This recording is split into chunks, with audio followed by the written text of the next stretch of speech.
امریکی صدر ٹرمپ ایران اور اس کی قیادت کو مسلسل دھمکیاں دے رہے ہیں اور حکومت مخالف مظاہرین کو یہ یقین دلا رہے ہیں کہ امریکہ ان کی مدد کو آئے گا۔ صدر ٹرمپ ایرانی مظاہرین سے یہ مطالبہ کر رہے ہیں کہ وہ ایران کے اداروں پر قبضہ کر لیں اور ساتھ ہی ایرانی حکومت کو خبردار کر رہے ہیں کہ اگر مظاہرین کو پھانسی دی گئی یا امریکی اڈوں پر حملے کیے گئے تو اس کے نتائج بھگتنا ہوں گے۔ کل سوشل میڈیا پر پوسٹ میں صدر ٹرمپ نے ایرانی مظاہرین سے کہا کہ مظاہرے جاری رکھیں، مدد آ رہی ہے اور جب تک ایرانی حکومت مظاہرین کے قتل عام کو ختم نہیں کرتی ہم تمام سفارتی رابطے معطل رکھیں گے۔ اس کے بعد صدر ٹرمپ نے یہی موقف اپنے خطاب میں بھی دہرایا۔ اس ساری صورتحال میں ایرانی حکومت بھی امریکہ کو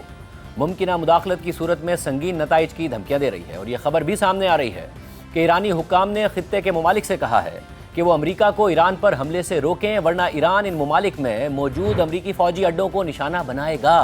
بین الاقوامی خبر رساں ادارے رائٹرز کی رپورٹ کے مطابق ایک سینئر ایرانی عہدیدار نے بتایا ہے کہ ایران نے اپنے ان ہمسایہ ممالک کو خبردار کر دیا ہے جہاں امریکی فوجی موجود ہیں کہ اگر امریکہ ایران میں احتجاج میں مداخلت کرتا ہے تو وہ امریکی اڈوں پر جوابی کارروائی کرے گا۔ 3 سفارتکاروں کے مطابق کچھ امریکی اہلکاروں کو خطے کے مرکزی امریکی فضائی اڈے چھوڑنے کی ہدایت کر دی گئی ہے۔ حالانکہ اب تک امریکی فوجیوں کی بڑے پیمانے پر انخلا کی کوئی نشانی سامنے نہیں آئی ہے، جیسا کہ گزشتہ سال قطر میں امریکی بیس پر ایرانی میزائل حملے سے چند گھنٹے پہلے ہوا تھا۔ ایک اسرائیلی عہدیدار نے بتایا ہے کہ اسرائیلی جائزے کے مطابق ٹرمپ نے مداخلت کرنے کا فیصلہ کر لیا ہے، حالانکہ اس کارروائی کا دائرہ کار اور وقت ابھی واضح نہیں ہے۔ 3 سفارتکاروں نے رائٹرز کو بتایا کہ کچھ امریکی اہلکاروں کو بدھ کی شام تک قطر میں امریکی فوج کے العدید بیس کو چھوڑنے کی ہدایت کی گئی تھی۔ ایک سفارتکار نے اس اقدام کو انخلا کے بجائے پوزیشن میں تبدیلی قرار دیا اور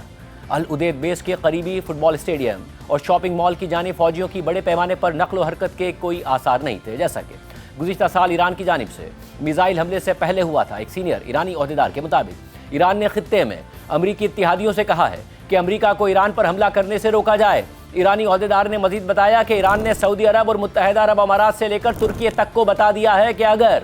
امریکہ ایران کو نشانہ بناتا ہے تو ان ممالک میں امریکی اڈے بھی حملوں کا نشانہ بنیں گے۔ ایرانی عہدیدار نے یہ بھی بتایا کہ ایران کے وزیر خارجہ عباس عراقچی اور ٹرمپ کے خصوصی نمائندے اسٹیو وٹکاف کے درمیان براہ راست رابطے معطل کر دیے گئے ہیں، جو بڑھتی ہوئی کشیدگی کی عکاسی کرتے ہیں۔ واضح رہے